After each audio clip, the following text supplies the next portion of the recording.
then you can drop a whole mountain into a pond and there will be no ripple. Okay. Okay. So these are the 3 stages of meditation. Paramita. The first 5 paramita is completed briefly. So we're supposed to break for 15 minutes some time back, but we are way beyond it. So any of you like to go out, just go out, and any of you wanted to sit, okay. Then briefly I will continue with Prajna Paramita, and which will not take very long, because it's such a big subject, So there's only 2 ways to go about it: short or real long. Yeah.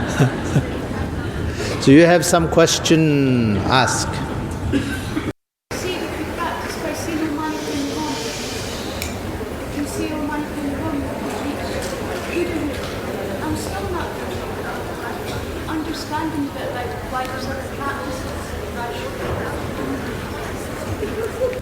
Why there's other practices? Oh, if Om Mani Padme Hum can reach enlightenment, why should there be other practices? Well, that's very simple. We can live on rice and water, but there's hundreds of millions of different foods. Only French itself have more than 300 cheese, and German have more than 300 bread, and India have more than 300 sweets. About diligence with joy and honour. Yes. Often the practice seems not very joyful, but very hard work. Yes. Does the joy come? Should you strive? If you have honor, I think that will substitute the joy. Could you explain what you mean by honour? Honor means I am practicing for the service of all sentient beings to reach Buddhahood. That is the honor. Yes. Yes. Rinpoche, I have a question about patience. About? Patience. Patience, okay. Right. Okay. In the Dharma, we are expected to take a lot of hardships and to have a lot of patience on the path. And my question is, to what extent are we allowed in this relative world to pursue our own happiness? Oh, you can pursue much happiness as you like. That is up to you. That is up to you. But it doesn't make harmful things helpful. So you pursue happiness with generosity, with morality, with diligence, with patience, with meditation, with wisdom. Then you will be able to be happy without your happiness becoming cause of suffering. And without that, we might be happy for one day, and the result of that happiness might be another lifetimes of suffering.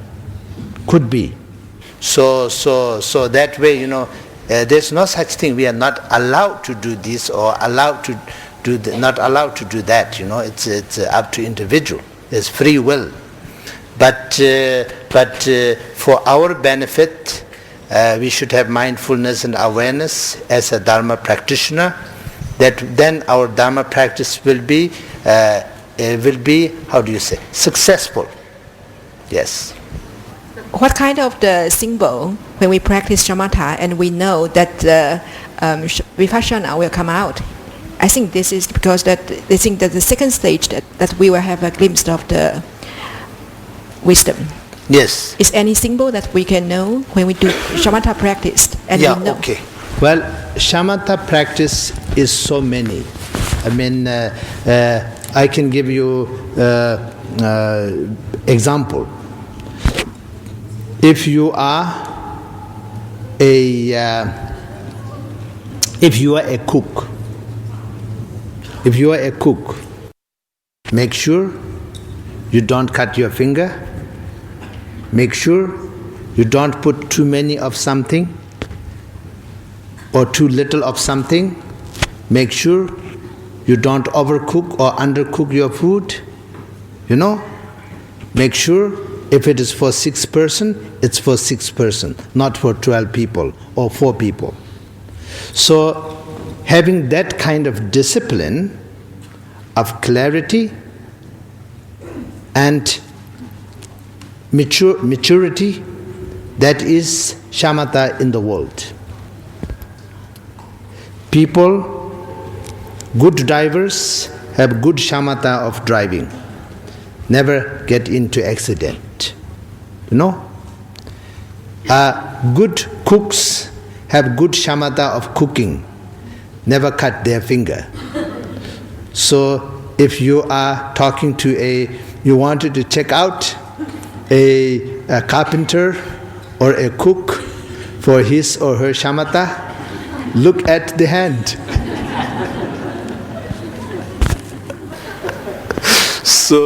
If the carpenter says, I have 5 children,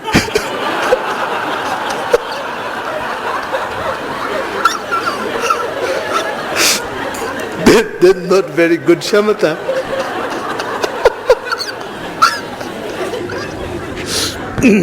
So the basic shamatha methods are such as breathing shamatha, visualization shamatha. There are so many, and I can't teach just like this. You have to receive a teaching thoroughly from beginning to end, and you have to practice with the teacher at least once, so that then you know how to practice it. Then you go back to the teacher if you are not so clear. Then you are reaffirmed about your practice, then you can go on. But shamatha practice, very simple one, most convenient one is breathing. Because breathing we always do, If we can't breathe, we can't practice shamatha. So it will be different kind of shamatha, okay? So breathing shamatha is very basic and easiest and most convenient. Yes. And once you have the good shamatha, which is having a stable mind, then out of stable mind, then clear mind can happen. Without stability, you cannot have a clear mind.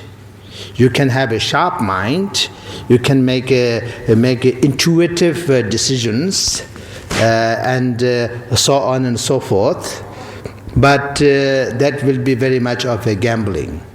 A true, mature wisdom cannot manifest without stable mind. So stability of the mind, that practice is called shamatha. And clear mind, that practice is called vipassana. That is according to the Tibetan translation of it. I'm not too sure about other lineages. I heard that sometimes shamatha means vipassana means shamatha in some other translation. But in Tibetan, shamatha is translated as shine, which is peaceful state of mind. Vipassana is translated as lakthong, which means supreme view or clear mind. So that is 2 steps, and there's so many methods.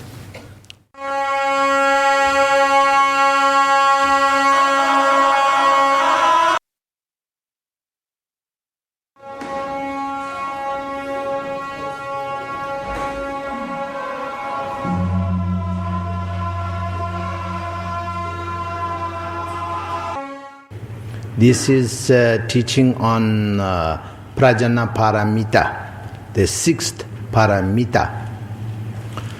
6th Paramita, in essence, is very simple and very basic. Because of that, it can be very, very complicated. Because it is very simple and very basic. when we are not so simple, then simple things are the most difficult thing. So, the definition of Tibetan word shirap, which is translated as wisdom or prajna in Sanskrit, when it is in the sixth paramita, it includes both shirap and yeshi in Tibetan, prajna and jnana in Sanskrit, and wisdom and primordial wisdom in English.